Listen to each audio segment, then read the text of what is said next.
Peter I of Cyprus, or Pierre I de Lusignan, was king of Cyprus and titular king of Jerusalem from his father's abdication on 24 November 1358 until his own death in 1369. He was also Latin king of Armenia from either 1361 or 1368. He was the second son of I of Cyprus, the first by his second wife Alice of Ibelin. He was also invested as titular Count of Tripoli when young, in 1346. He was the greatest king of Cyprus on a military basis, where he had great success. He was unable to complete many plans, due to internal disputes that culminated in his assassination at the hands of 3 of his own knights. Marriage. Soon after the 28th of June 1342 he married Eschyve de Montfort, only daughter and heiress of Honfroy de Montfort, Constable of Cyprus and titular Lord of Tyrone, and his wife, whose name is unknown. Eschyve died before 1350 while Peter was still her teenager and the marriage was childless. In 1353 he remarried Eleanor of Aragon-Gandia, daughter of Pedro, Infante of Aragon, Conde de Ribagajá, Ampurias y Prades, Seneschal of Catalonia, and Jean de Foix, herself the daughter of Gaston I, Count of Foix and Jean of Artois. Eleanor was the sister of Infante Don Alfonso, Duke of Gandia, pretender to the Aragonese crown, and was crowned Queen Consort of Cyprus on 24 November 1358 and titular Queen of Jerusalem 5 April 1360. Co-regent of Cyprus in January 1369. His passion for his second wife was much remarked upon by chroniclers. The Chronicle of Macherage tells us how Peter always slept with Eleonora's nightdress in his arms. For the love which King Peter had promised that, wherever he was, he would take Queen Eleonora's shift to lay it at night in his arms when he slept.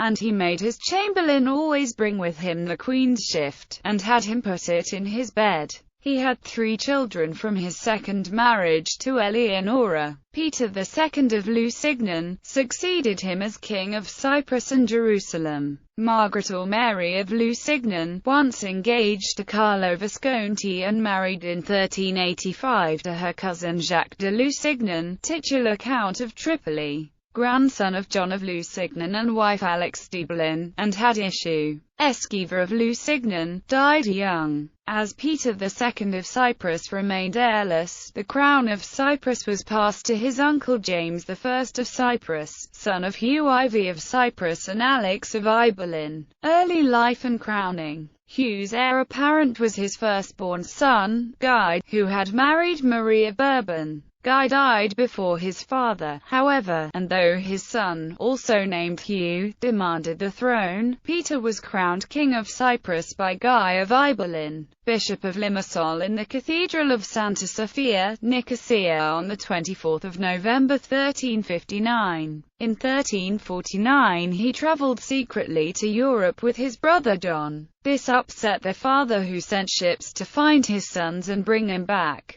When they were brought back, he imprisoned them for leaving without his permission. Upon the expulsion of the Holy Roman Empire from Palestine 100 years before, Cyprus became the stronghold of Christianity in the Middle East. Peter understood the importance of his kingdom, and believed that his mission was to fight Islam. He had ambitions to retake the kingdom of Jerusalem, to which the House of Lusignan yet pretended. Peter was crowned as titular king of Jerusalem in St. Nicholas Cathedral in Famagusta on 5 April 1360, succeeding his father. Wars against Turks. Neighboring Muslim powers were potentially a great threat to Cyprus. The last Christian Crusader strongholds on the mainland of the Near East having been wiped out in 1291. At the moment a new Islamic power had recently come to the fore, but the Ottomans had their eye fixed on the rump that remained of the Byzantine Empire. In addition, they were primarily a land power, and for the moment the remaining Latin Christian entities in the region could hold their own on the seas. Along with the Knights of St. John the Kings, Cyprus were the inheritors of crusading tradition. The royal family were in fact the titular kings of the Kingdom of Jerusalem, who had fled to the island just off the coast of the Levant. Reduced as they were, this Crusader heritage continued in the form of Seaborne Raids, and were remarkably successful given their limited resources. Unlike his father, Peter decided to embrace this tradition and began within a raid on Korikos,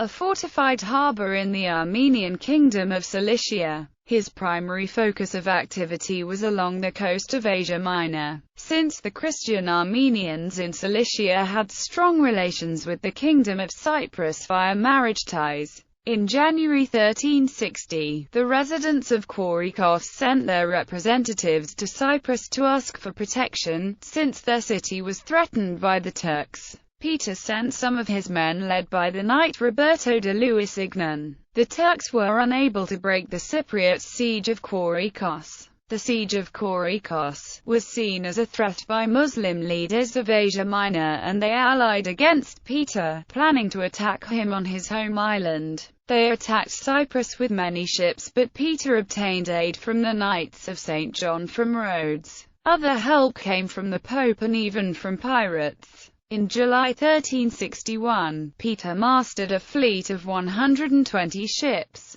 With his force, Peter attacked Asia Minor, continuing his policy of preemptive attacks. On 23 August 1361, Cypriot forces landed in Antalya and Peter conquered the city after a siege on 24 August 1361. After this victory, the remaining emirs of the region offered Peter an annual tribute. Peter accepted the offer and sent his flags, coats of arms and symbols to be raised in many cities of Asia Minor. He stayed in Antalya until 8 September 1361. Then he went to other cities, whose some of them their emir worshipped on him, gave him presents, emir's castle keys and many others. He returned as a trophy winner in Cyprus on the 22nd of September 1361. Antalya Emir Teka. After he lost his city, he took big army and after many attacks tried to occupy his city. After hard battles, Cypriots achieved to keep the city and also to siege the guard in the region of Myros. Tour to Europe. Meanwhile, King Peter still faced a serious problem of his recognition as holder of the throne of Cyprus, since his nephew Hugh went to Pope to ask for the throne with the support of the King of France. Since Peter had sent nobles as his representatives to Pope to support him without result, he had to go there to visit Pope by himself. At the end of October 1362, he left from Paphos to Rhodes and then to Venice, and he was accepted there with honors. He went to Avignon and visited the Pope together with the claimant of the throne of Cyprus. Peter was recognized as king and Hugh ensured a high annual benefit, solving the problem. Taking as an advantage his trip in Europe, he tried to convince the powerful rulers to strengthen him, organizing a big crusade to liberate the Holy Land and the Kingdom of Jerusalem which belonged to him. That issue was discussed with the new elected pope, after the death of the previous one. For the same reason he traveled in England, Germany and France. During his visit in England, the historical banquet of the Five Kings took place. He also visited some powerful cities like Genoa, Venice, Prague and Krakow, where he participated in a gathering of monarchs where guests of the Polish king were Charles IV, Holy Roman Emperor, King Louis I of Hungary, King Valdemar IV of Denmark, Siemowit III of Masovia, Bolko II of Widnica, Vladislav Opolchik, Rudolf IV, Duke of Austria, Boguslaw V, Duke of Pomerania, Casimir IV, Duke of Pomerania, Otto V, Duke of Bavaria and Louis VI the Roman. During the festivities in Krakow, King Peter achieved a feat of chivalry. He won the royal tournament. Also travelled on, meeting several monarchs in London, at the meeting of kings of England, Scotland, France and Denmark. Everywhere he was accepted with honours and expensive presents. However, he did not achieve to persuade those monarchs to compete in a new pan-European and pan-Christian crusade in Middle East. Meanwhile, Cyprus which was governed by Prince John, brother of Peter, who remained as vice-king, faced many problems. The big epidemics of 1363, which ruined many residents of Cyprus, the Turks, who heard that the Cypriot people were dying, began new raids and pillages in the island. At the same time, an episode between Cypriots and Genos and Navis in Famagusta became a political issue and had many fights and killings. Peter, who happened to be in Genoa, negotiated and signed a treaty with Genoa which was declaring what rights the Genoa colonizers of Cyprus could have. Alexandria Crusade. His father Hugh attempted to stop his desire to lead a new crusade and retake Jerusalem, but upon his death Peter began his plans in earnest. He traveled through Europe attempting to garner support for his expeditions, and on the 11th of October 1365 he led a mixed Cypriot and Western forces,